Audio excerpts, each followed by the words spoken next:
Heavy rains hit the region this week, taking a toll in some places. In others, beloved summer traditions have kicked off for the first time since the pandemic began.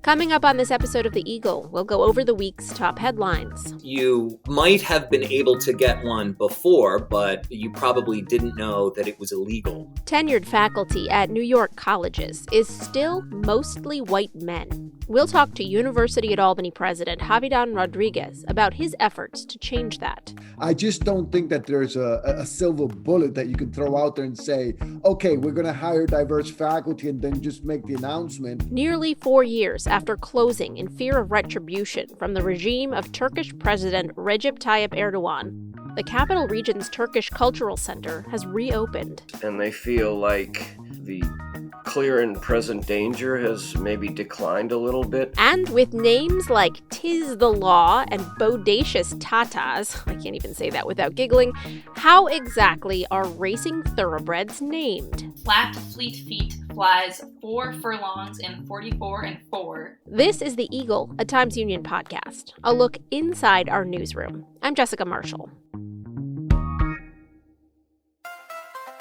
If you're enjoying this podcast, take advantage of all the Times Union has to offer and support our efforts to bring in you award-winning journalism by becoming a Times Union member today.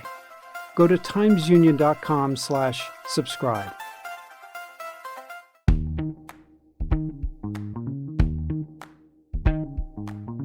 Welcome to The Eagle. I'm Jessica Marshall. First up, let's go over what appeared this week in the Times Union and on timesunion.com with editor Casey Seiler. This week, there was a bit of weather that caused a bit of damage. Can you give us the latest updates there? Yeah, Wednesday afternoon and into Wednesday evening, really punishing amounts of rain fell throughout the region. And in some areas, there was a downpour, but not a lot of damage. But in some places, it was as much as 5 inches of rain in parts of Rensselaer County, where there was extensive flooding around areas such as Burden Lake and Averill Park. A lot of road damage. As we are talking Thursday morning, there are a lot of people who are having to dodge around pavement that was kind of stripped away by flowing water. It's an indication of exactly how much rain we've gotten over the course of the last couple of weeks. It's been an atrociously wet summer so far, and hopefully as we approach the weekend, we will be coming out of it. But there are a lot of road crews and town and village supervisors and county officials who are dealing with a considerable amount of damage right now.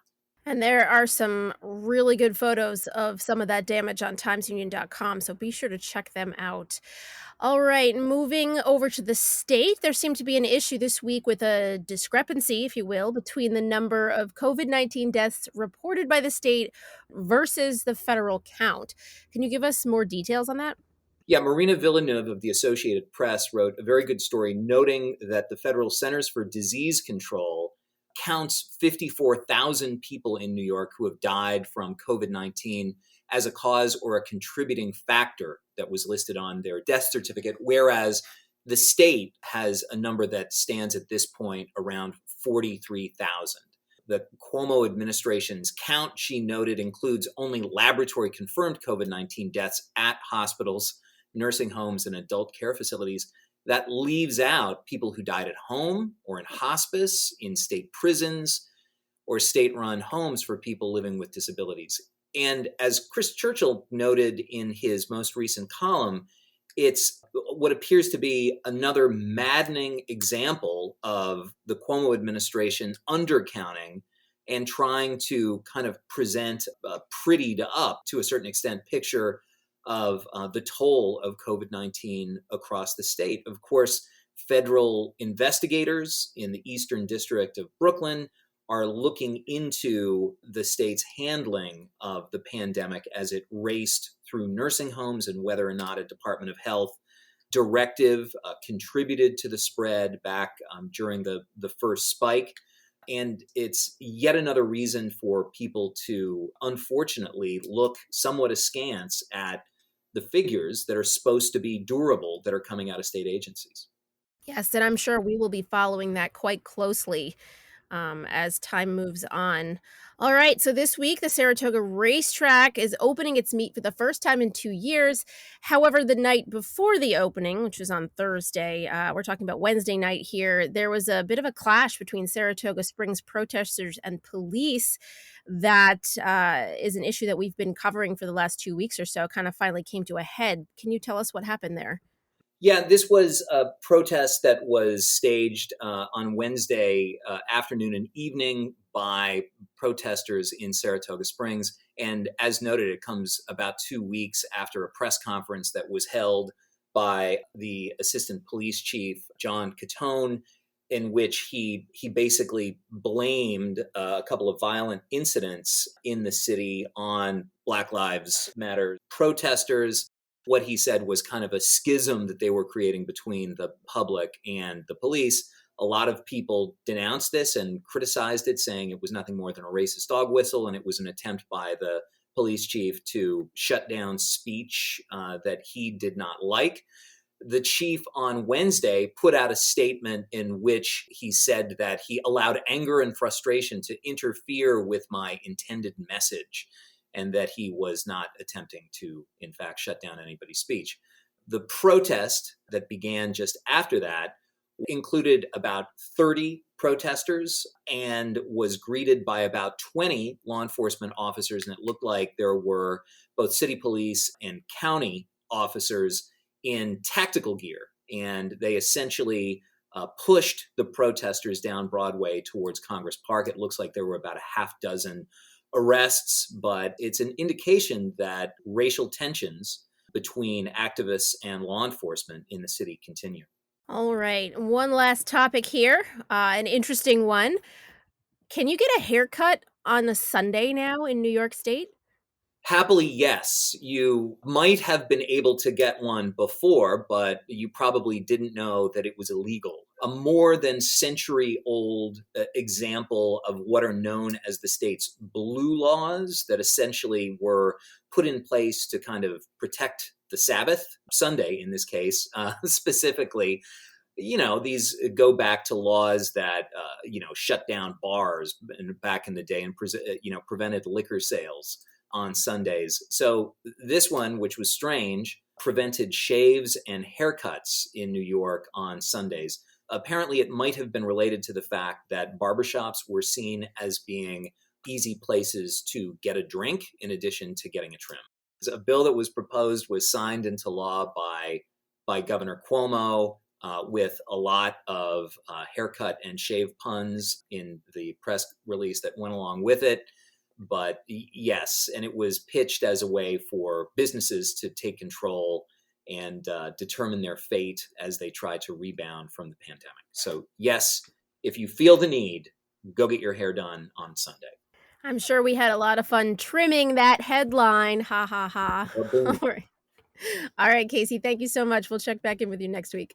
Thanks, Jess.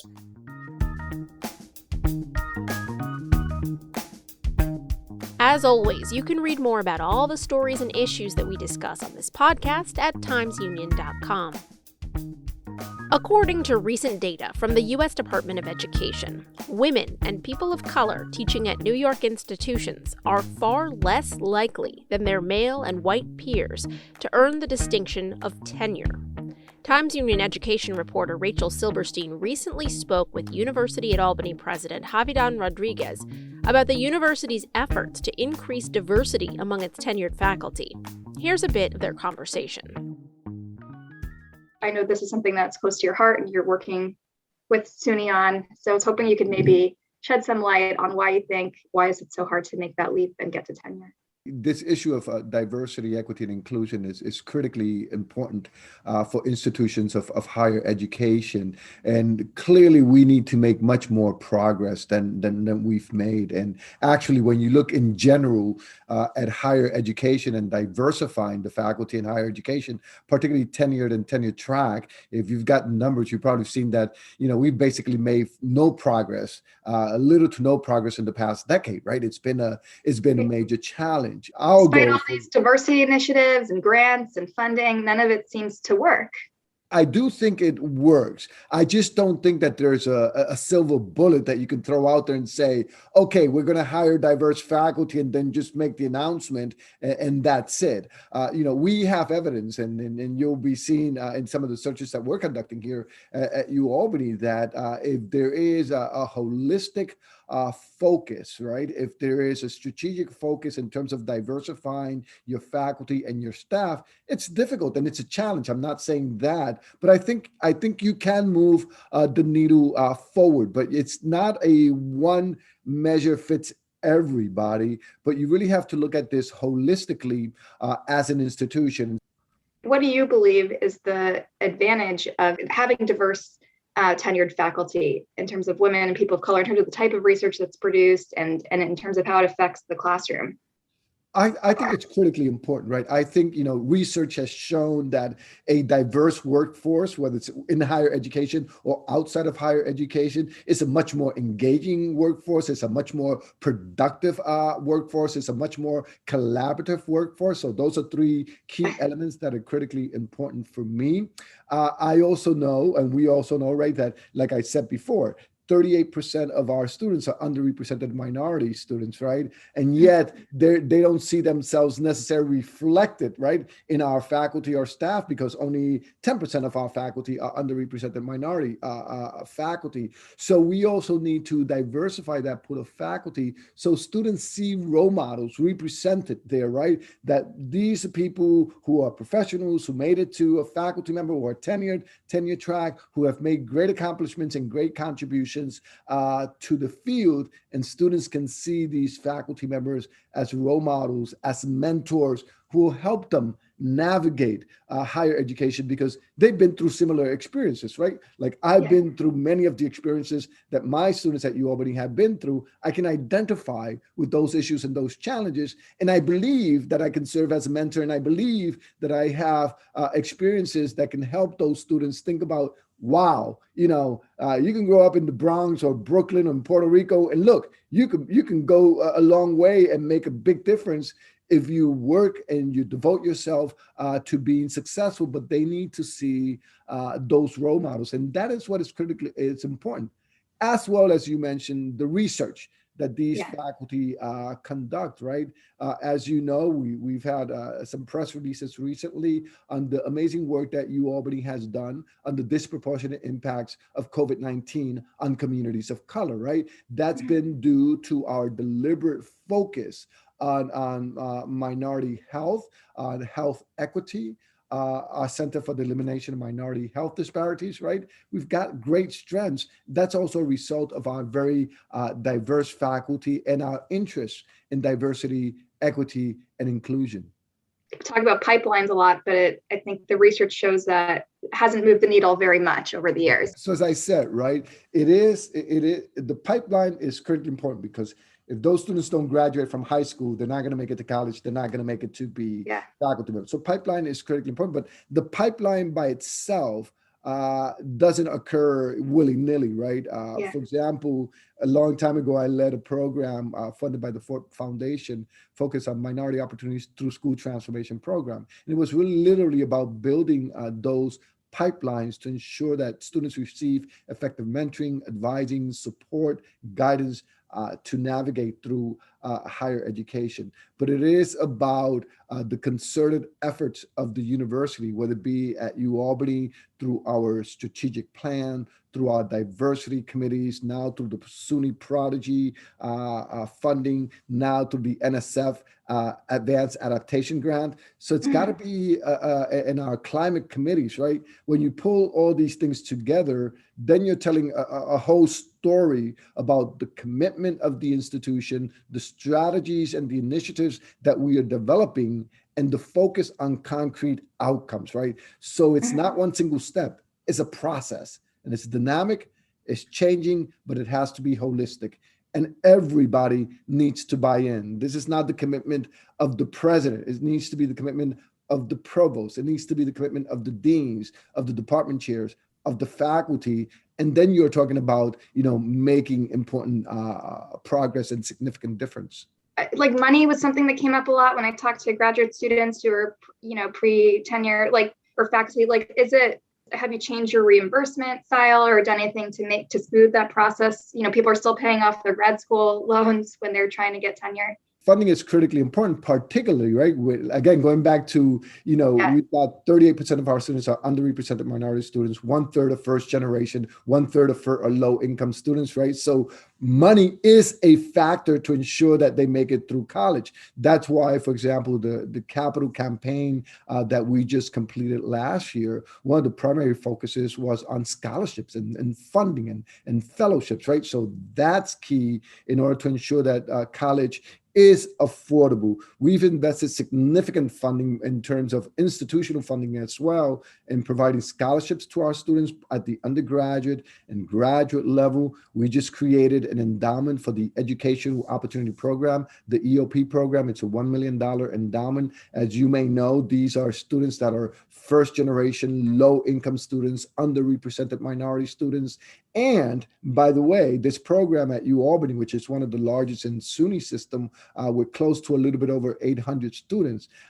Their retention rates are 92, 93%, way above the national average and way above the average for students generally at UAlbany. Their graduation rates are higher, their success rates are higher. So you take that endowment money and you invest it in these types of programs, you're going to have a significant difference. But yes, money and funding is critically important, but without commitment, strategy, right?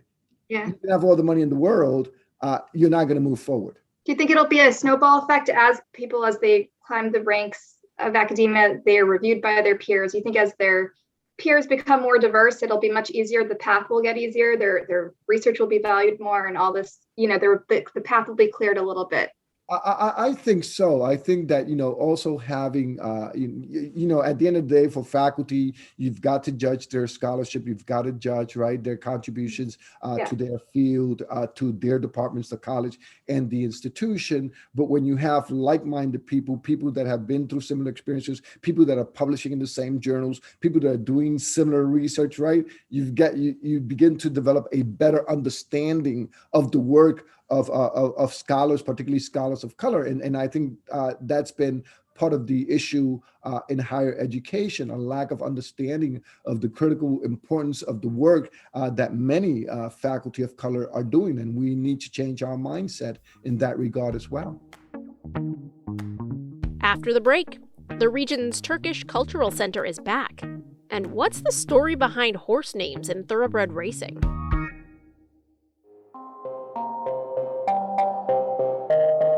Hi, I'm Casey Seiler, editor of the Times-Union. Join us for an ongoing discussion on major developments in the saga of Keith Raniere, co-founder of NXIVM, the shadowy upstate New York organization at the center of the explosive federal investigation that resulted in Raniere's conviction on charges of extortion, sex trafficking, and more. We talk to former members of NXIVM, discuss the latest news, and preview the likely next twists in this bizarre and disturbing story. You can find NXIVM on Trial at timesunion.com or wherever you listen to podcasts.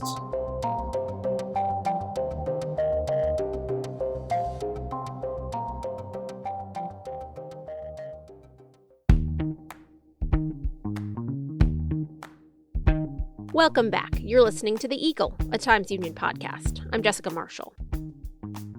The Capital Region's Turkish Cultural Center has reopened as the Albany Community Center in Rensselaer this week. The group of Turkish-Americans who ran the center closed it more than 3 years ago. At the time, they feared retribution from supporters of Turkish President Recep Tayyip Erdogan, whose regime was aggressively cracking down on free speech and anti-government sentiment.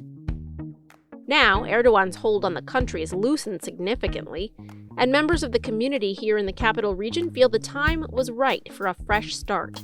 Times-Union columnist Paul Grondahl has written extensively about Turkish culture here, and I spoke to him about the new community center. Tell me a little bit about the history behind it. I've known them and written about them since they established here, probably 2009. Really interesting group of people, highly educated, highly professional, professors, engineers, researchers. The group here was affiliated with the Hizmet movement, which is peaceful, more of an ecumenical, less of a hardline Muslim group than you might see normally in Turkey. So this group was kind of always a bit of an outlier, and they were followers, not really followers, but they read and embraced the teaching of Fethullah Gulen, who was a writer, a cleric, a Muslim leader, who was actually very close and an ally and a colleague and a collaborator with President Erdogan, the president of Turkey, who in the last several years has turned very authoritarian kind of mindset of Xi in China and Putin in Russia, has shut down any free press, imprisons and harasses critics, including the followers of this Gulen, this movement. So Gulen left in exile. He lives in Pennsylvania, but his group sort of carries on the work. They have schools, they do feed poor people, they have emergency ambulances and services. They're kind of an all-purpose do-good organization, but he was critical of Erdogan's leaning towards this authoritarian crackdown role, and then everything kind of spiraled. There was a coup in Turkey in 2017. After that, he came after anyone affiliated with Gulen because he's convinced that Gulen was stirring the seeds and even fomenting this coup. He's denied it. U.S. refuses to extradite him back to Turkey, and that's kind of where it's at now. But the collateral damage has been groups like these Turkish-Americans in the capital region have been harassed, threatened, under surveillance, and they had to shut down. They basically went underground. They shut down the Turkish Cultural Center for the last nearly 4 years, and it's reopened under a new name, the Albany Community Center in Rensselaer. And I was there at their housewarming, reopening, grand opening on Sunday, and it was really beautiful. What led them to decide to reopen? You know, it's been essentially 4 years, and they feel like the clear and present danger has maybe declined a little bit. Erdogan has his hands full in his own country. He's showing signs of weakness. He's losing some seats in government. He's losing some power. The economy there is cratering. Certainly COVID accelerated that. So he's got his own worries, and they don't feel like he's going to be concerned about a group in Albany as much. But many of the people that I've known and spoken with, I should say that my daughter Caroline and I went to Turkey in 2016. Azra Haki, our colleague at the Times Union, was part of that. There were 8 other people, and they've been leading these kind of cultural exchange tours of Turkey for several years. Some of our local legislators went, and we really learned a lot about the beauty, the history, the culture of Turkey. It really sits as a bridge between East and West, between Asia and the East and Europe and the West. And for many years, it was seen as a very moderate Islamic country, sort of a peacemaker, as you would in the region. And then this President Erdogan kind of turned it into a much more authoritarian state. And that's been a big problem, and why many of the families in our region came to the capital region in the first place. Now, how big is the population of Turkish Americans here in the capital region? Probably, maybe 300 families. So it's not as large as some of our other, communities that way. But really the reason for the center is to preserve culture, like so many first and second generation ethnic groups that come to this area. Their children are losing the ability to speak Turkish. They're losing the ability to cook Turkish food the way they cooked at home. So it's like many organizations that you see around, the Polish Community Center, the Italian-American Community Center, the Russian Community Center. It's really to preserve their culture, but they also did more outreach than other groups that I've known and written about in the area. They often had many dinners. Wow, and you said that some of the folks who live in the region here were being actively monitored? Yeah. Within the local Turkish community, there's some people that actually like Erdogan's tough crackdown stance. It's not a monolithic culture as the United States isn't. So they were also getting internally people reporting back that they were following Gulen and they were speaking critically of Erdogan. And then they're very worried because almost all of them still have family members in Turkey, in Istanbul or Ankara. Some of them have. One of the new director's brother's been in prison for 6 years. He was a teacher teaching some of Gulen's books and writings. I'm impressed by the local Turkish people that I've gotten to know that are part of this center. Their resilience, they're standing up, and they're doing the hard work of preserving what they believe is a democracy and what they need to do. They're not just rolling over and staying underground. They're opening up again, and they're doing it with pride. And what was really also nice to see is a lot of children there. They're so happy to let their children play with other Turkish children and speak Turkish and eat the food and be with, 3 generations. It's a nice thing.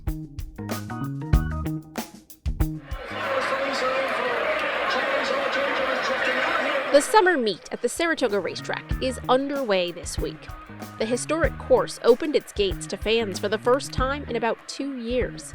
In the first few days, horses are running with names the likes of Wagon Boss, Everyone Loves Linda, What Do You Think Now, and Treason. How did they get those names? Times Union sports writer Abigail Rubel explained it to me.